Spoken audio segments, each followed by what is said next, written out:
திரு கோபண்ணா, இங்க திமுக அதிமுகவுக்கு மாற்று பாஜக தான் அப்படிங்கிற ஒரு விஷயத்தை ரொம்ப ஆணித்தரமா பேசினாரு திரு அமித்ஷா. பார்த்தோம், முன்னாடி நம்ம ராகுலினுடைய பரப்புரையும் பார்த்தோம். தொடர்ச்சியா குற்றச்சாட்டுகள், பதில் குற்றச்சாட்டுகள் அப்படிங்கறதெல்லாம் தாண்டி மக்கள் மத்தியில எது எடுபடக்கூடிய ஒன்றா இருக்கும்? தேர்தல் தேதி அறிவிப்புக்கு முன்னாடி தொடங்கி இந்த வாரம் வரைக்கும் கிட்டத்தட்ட ஒரு 7 முறை பிரதமர் தமிழ்நாட்டுக்கு பயணம் மேற்கொண்டு விட்டார். இப்போதுதான் நெல்லையிலும் கோவையிலும் இன்றுதான் ராகுல் காந்தி தன்னுடைய பரப்புரையை தொடங்கி இருக்கிறார்.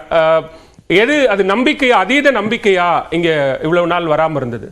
தமிழ்நாட்டு மக்கள் நலன் சார்ந்து கிட்டத்தட்ட 2004 2024 வரைக்கும் 2014 ஒரு தேர்தல் தவிர அனைத்து தேர்தல்களிலும் திமுக தலைமையில் காங்கிரஸ் உள்ளிட்ட மதசார்பற்ற முற்போக்கு கூட்டணி கட்டுக்கோப்பாக கொள்கை சார்ந்து நாங்கள் செயல்பட்டு வருகிறோம். இப்போ 2024 எங்களை பொறுத்தவரை எங்களுக்கு ஒரு தெளிவான கொள்கையும் லட்சியம் இருக்கு. நாங்கள் ஒரு கூட்டணியாகவே நீண்ட காலமாக செயல்படுகிறோம். ஆனால் அதிமுக பாஜக இந்த கூட்டணி கடைசி நேரம் வரைக்கும் அதிமுகவுக்கிட்ட பேரம் பேசிக்கிட்டு இருந்த கட்சி பாஜக. திரைமறைவு பேரம்லாம் தாண்டி ரொம்ப தூரம் வந்துட்டு இப்போ அவங்க கூட்டணி இல்லைன்னு சொன்ன பிறகு அதற்கு பிறகு கூட பிரதமர் மோடி ஒரு கூட்டத்தில் பேசுகிறப்போ ஜெயலலிதாவையும் எம்ஜிஆரையும் புகழ்ந்தாரு. இன்னைக்கு அமித்ஷா அதிமுக ஒரு ஊழல் கட்சின்னு சொல்லி அதே எம்ஜிஆரையும் ஜெயலலிதாவையும் கேவலப்படுத்திட்டார், அசிங்கப்படுத்திட்டார்.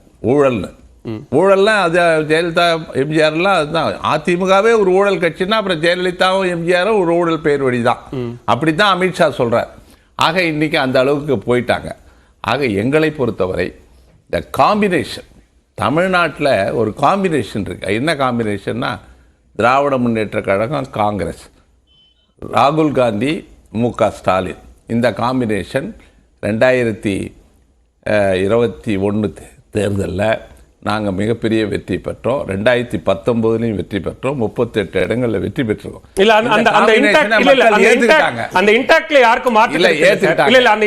மாற்று கருத்து இல்ல. நீங்க தொடர்ச்சியா திமுகவோ காங்கிரஸோ முன்வச்ச விமர்சனங்கிறது அதிமுக பாஜக ஒரு கள்ள கூட்டணியாக தொடர்கிறது அப்படின்னீங்க.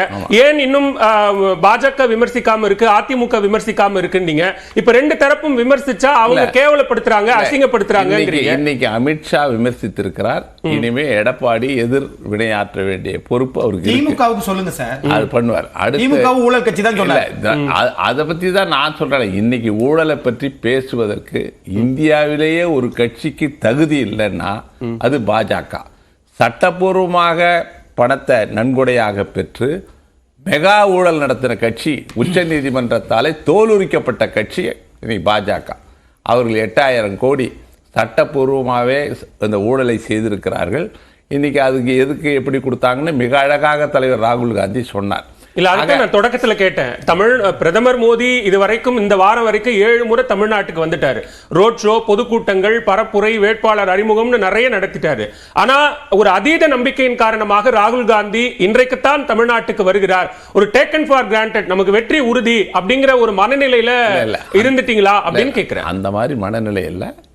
எங்கள் கூட்டணியை வழிநடத்தக்கூடிய ஆற்றல் மிக்க, பேராண்மை மிக்க பாஜக எதிர்க்கிற துணிவை பெற்றிருக்கிற முதலமைச்சர் மு.க. ஸ்டாலின் அவர்கள் இதுவரைக்கும் 39 தொகுதியில கிட்டத்தட்ட 34-35 தொகுதி போயிட்டார். ஒரு நாளைக்கு தமிழ்நாட்டில் தலைமை வகிக்கிற திமுகவிடம் நீங்க பொறுப்பை ஒப்படைச்சிட்டீங்க. இல்ல இப்போ பக்கத்துல கர்நாடகாவுக்கோ தெலுங்கானாவுக்கோ தேசிய தலைவர் கார்கே அவர்கள் தொடர்ச்சியாக பரப்புரை மேற்கொள்கிறார்.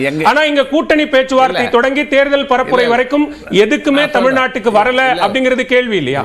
எங்க கூட்டணியில தலைமை பொறுப்பை ஏற்கிற திராவிட முன்னேற்ற கழக தலைவர் தொடர்ந்து பரப்புரை மேற்கொண்டு வருகிறார். இன்னைக்கு கோயம்புத்தூர் கூட்டத்தை பார்த்த பிறகு தமிழ்நாட்டில் பாஜகவும் அதிமுகவும் ஒரு இடத்தில் கூட வெற்றி பெற முடியாது என்பதை இந்த கூட்டத்தை பார்த்த பிறகு எல்லாம் முடிவு பண்ணிடுவாங்க. நீங்க தேர்தல் முடிவு வரைக்கும் காத்திருக்க வேண்டிய அவசியம் இல்லை. இந்த மாதிரி கூட்டத்தை திரட்டக்கூடிய ஆற்றல் இன்றைக்கு இந்தியா கூட்டணியில் இருக்கிற திராவிட முன்னேற்ற கழகத்துக்கு இருக்கு. காங்கிரஸ் கட்சி, பிரதமருக்கும் உள்துறை அமைச்சர் அமித்ஷாவுக்கும் ரோட் ஷோல என்ன வருது?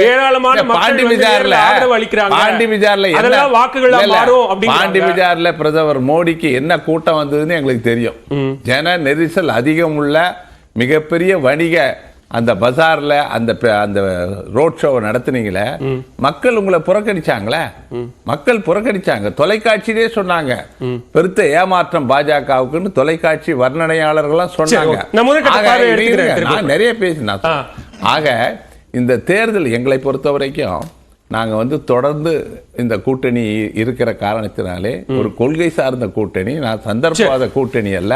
அந்த வகையில் நாங்கள் தமிழ்நாட்டுக்கு இவர் ஏன் நான் பேசுறேன்னா, அதாவது ஒரே மொழி, ஒரே நாடு, ஒரே கலாச்சாரம், ஒற்றையாட்சி, இதுதான் பாஜக.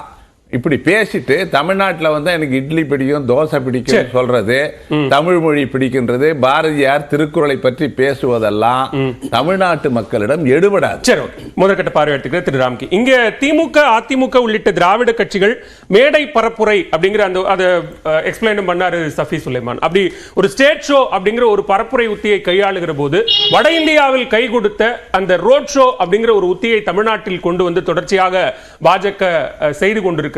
அது எந்த உத்தி கை கொடுக்கும், எது வியூகமாக பலன் தரும்? இந்த பிரச்சார வடிவம்ங்கிறது வேற இருக்கலாம். அதுல ரொம்ப அடிப்படையா இருக்க வேண்டியது ரொம்ப எமோஷனல் கனெக்ட். சாமானிய வாக்காளன் அதை தான் எதிர்பார்க்கிறான்.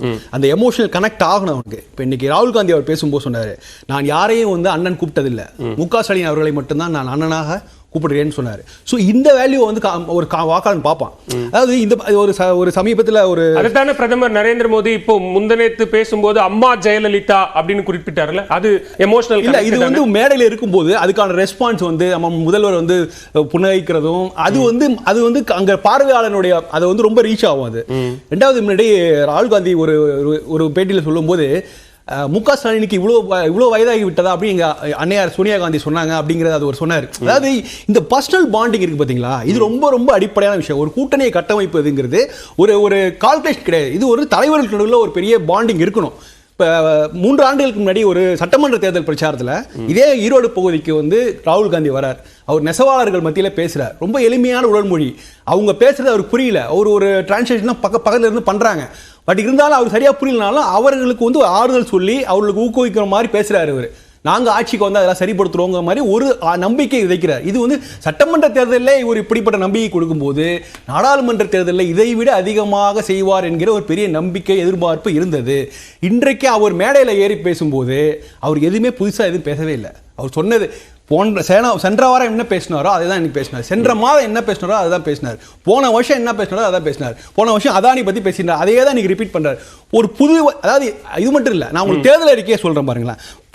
அப்போ 5 ஆண்டுகளுக்கு முன்னாடி என்ன சொன்னாங்கன்னா, நீட் தேர்வை எதிர்க்கும் மாநிலங்களுக்கு விலக்கு தரப்படும், அரசு வேலைவாய்ப்பு நிரப்பப்படாத பணிகளுக்கு வேலைவாய்ப்பு கொடுக்கலாம், பெண்களுக்கு 33% வேலைவாய்ப்பு கொடுக்கும். இதெல்லாம் 2019 சொன்னாங்க. இப்போ இன்னைக்கு 33% 50% ஆயிருக்குது. 10 ஆண்டு கால ஆட்சியின் மீதான ஒரு அதிருப்தி அப்படிங்கிறதோ, அவர்கள் முன்வைத்த வாக்குறுதிகளை அல்லது அவர்கள் செய்யறான்னு சொன்னதை எதையுமே செய்யல அப்படின்னா, அதை தொடர்ச்சியாக தேர்தல் பரப்புரைக்கு முன்னாடி தொடங்கி பரப்புரை காலத்தில் ரொம்ப தீவிரமா முன்னெடுக்கிறது அப்படிங்கிறது தானே ஒரு பிரச்சார யுக்தி. நீங்க இப்படி எடுத்தீங்க, நான் எப்படி எடுத்துக்கிறேன்னா, 5 ஆண்டுக்கு முன்னாடி நீங்க இப்படி ஒரு ரொம்ப ஜெனரலைஸ் ஒரு வாக்குறுதியை கொடுத்தீர்கள், அதை மக்கள் ஏற்றுக்கொள்ளவில்லை.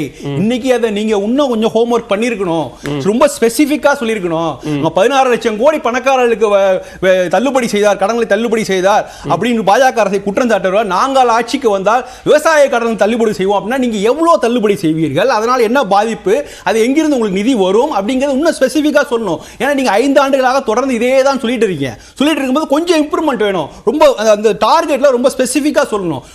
ரொம்ப பொதுவான விஷயங்கள். நாங்கள்